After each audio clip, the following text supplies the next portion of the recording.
Hai, bertemu lagi dengan saya.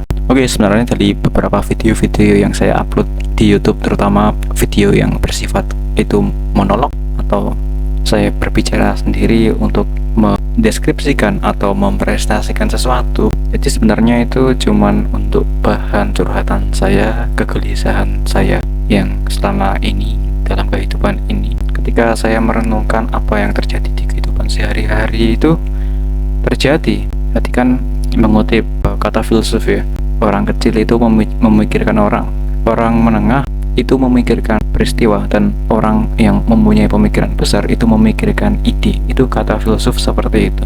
Jadi apa yang saya curhatkan di YouTube, video-video saya yang ada di YouTube itu kurang lebih karena atas kegelisahan saya atas suatu fenomena yang terjadi di lingkungan saya sekitar ini pada zaman tertentu, dan ya tergantung saya sendirinya. Ketika saya berusia segini saya mencurahkan seperti ini, dan saya berusia segini saya mencurahkan seperti ini, dan baru seakhir umur saya ini antara 24 dan 25 saya termasuk orang yang agak terlambat dalam hal bisa berkomunikasi di depan publik. Ya, walaupun sebenarnya kilas baliknya saya bisa menjadi seperti ini akan saya ceritakan. Oke, yang pertama, saya lahir di keluarga yang sangat cukup gitu, yang mengkondisikan saya itu dalam lingkungan yang terlalu introvert untuk dunia Indonesia. Saya dulu tinggal di sebuah kompleks perkantoran di mana bapak saya di situ tempat bapak saya bekerja, dan di kompleks perkantoran itu saya kan tidak tahan akan kesendirian. Maka di sanalah ketika saya kecil itu tinggal di kompleks perkantoran, saya eksplorasi, saya cari tahu, meneroka beberapa hal yang kemungkinan itu bisa memuaskan hasrat kepenasaranan saya. Jadi saya keliling-keliling gitu. Wah, di situ pada masa kecil saya terdapat jalur pipa, misalnya pipa air, saya kelilingi. Terdapat rusa, tetap termasuk menemui ular. Wah, hampir digigit ular dulu itu.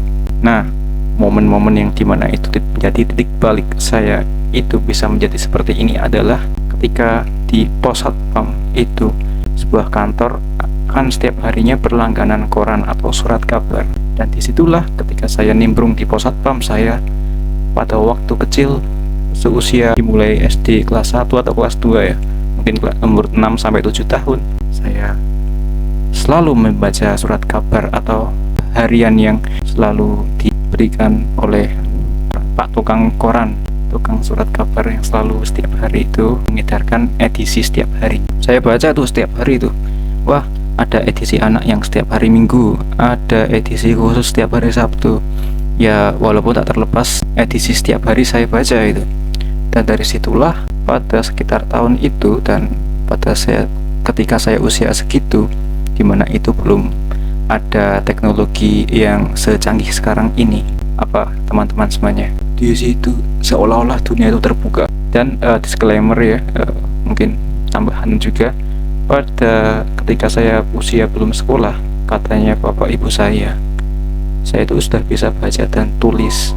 Jadi ketika normalnya anak itu belum bisa baca tulis, saya itu sudah bisa baca dan tulis. Intinya bisa membaca dan bisa menulis sebelum mengikuti jenjang pendidikan sekolah formal seperti itu. Nah, ini yang menyeratkan, yang membentuk kepribadian saya sehingga seperti sekarang ini, tidak terpengaruhi oleh suatu golongan maupun komunitas maupun partai politik apapun, dan inilah diri saya yang sebenarnya, tidak dibuat-buat, apa adanya.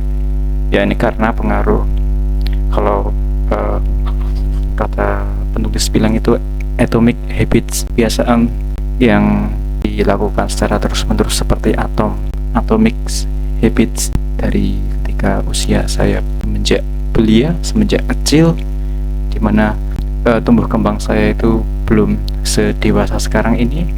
Disitulah saya sudah mengenal dengan adanya luapan informasi yang bisa saya cerna dalam tangkapan indera saya. Dalam hal ini saya sudah menangkap berbagai informasi, salah satunya adalah lewat surat kabar atau koran. Lambat laun ketika internet muncul di warnet, saya juga melakukan surfing ataupun browsing, dan itu merupakan hal yang wow gitu. Ini apa sih? Wah, ini keren banget nih, ini teknologi baru. Dan untuk masa-masa sekolah saya juga termasuk siswa yang tidak terlalu pintar dan tidak terlalu bodoh.